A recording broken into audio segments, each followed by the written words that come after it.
Kia ora, everybody. In the words of Keith Richards, it's lovely to be here. In fact, it's lovely to be anywhere. I'm Dr. Rom Rudzki. I'm the founder of the New Zealand School of Export, which is a distance education provider working to grow New Zealand exporters, from those as big as Fonterra to those as small as one-person startups and everything in between. I've also got a special offer. If you're an exporter, or you want to be an exporter, or you know somebody who is an exporter, I'm giving away free copies of the New Zealand Export and Trade Handbook. This is the basic thing about exporting. It's very good. I've got a chapter in there as well. So they're free. Come and see me. You can have as many copies as you like. Okay. You don't need to applaud that. That's just generosity. So you're probably wondering why somebody like me is opposing the Trans-Pacific Partnership Agreement and why I've done so publicly since it was first proposed many years ago, including on the It's Our Future website, which is the main website for the opposition. My reasons are based on a great many facts.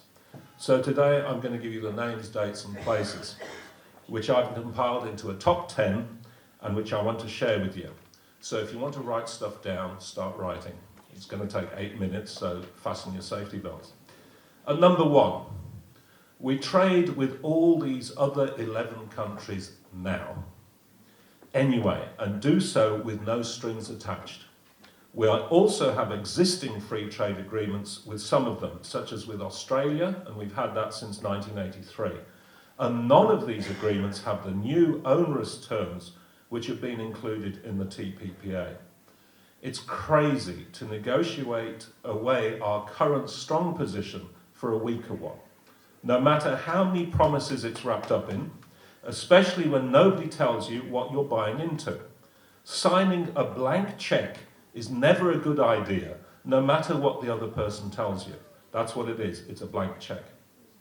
The truth is that the TPPA is a con, and we need to tell New Zealanders they are being conned, just as they were conned by the deregulation of the finance industry, with all the lovely promises that was wrapped in, and which led New Zealanders being conned out of over $9 billion of their savings and pensions by finance companies who went bust through out-and-out fraud and theft, including by former government ministers.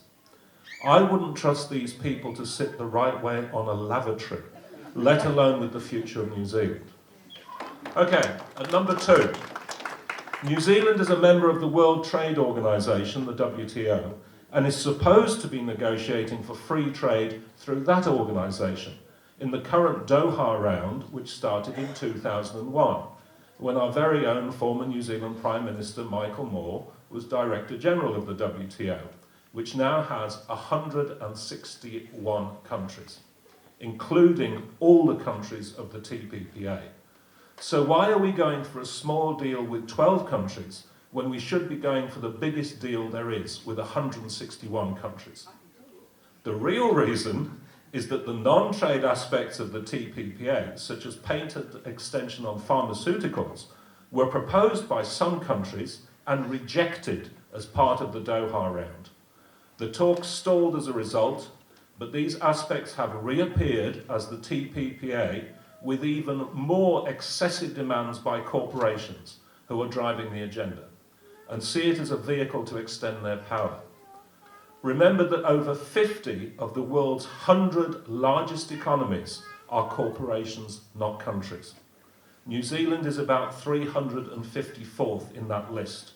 We come between a French supermarket chain called Carrefour and a Japanese company called Matsushita. That's where New Zealand stands in the pecking order of turnover.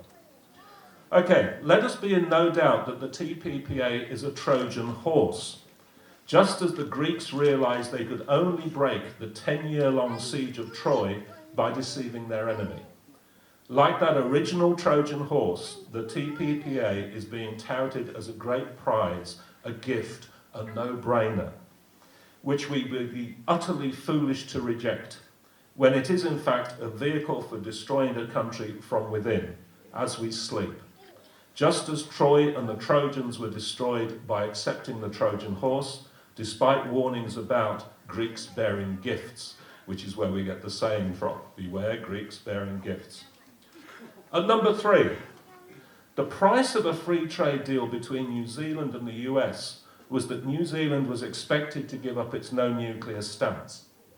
If TPPA goes through, then nuclear companies may well be able to sue New Zealand for loss of potential earnings if it fails to repeal its no nuclear position.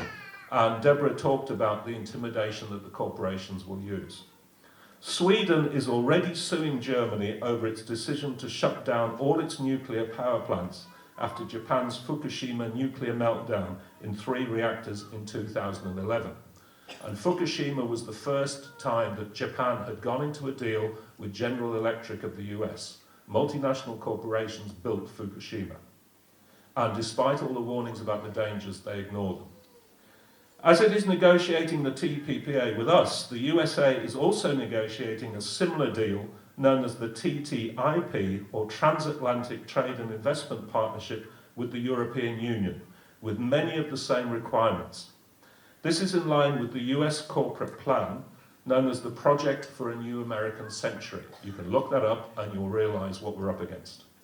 And what it calls full spectrum dominance, including in economic, military and cultural spheres. Full spectrum dominance. At number 4, if this government is so keen on promoting New Zealand exports, why did it cut the budget of New Zealand Trade and Enterprise and the Ministry of Foreign Affairs and Trade? Why did it close the New Zealand Embassy in Stockholm, which is the central hub for the Scandinavian countries and the Baltic states? At number 5 is the issue of secrecy. We have heard from Tim Grosser, our beloved Foreign Trade Minister, about the importance of secrecy in trade negotiations. This is baloney, or another word that begins with B and rhymes with rollicks. Well, if secrecy is so essential, why do hundreds of US corporations not only know what the text of the TPPA is, but have actually written large parts of it and passed it to their delegation? If secrecy is so important, why is the Malaysian government insisting that the full text of the TPPA is discussed in its parliament? Is New Zealand really less of a democracy now than the former dictatorship of Malaysia? Yes.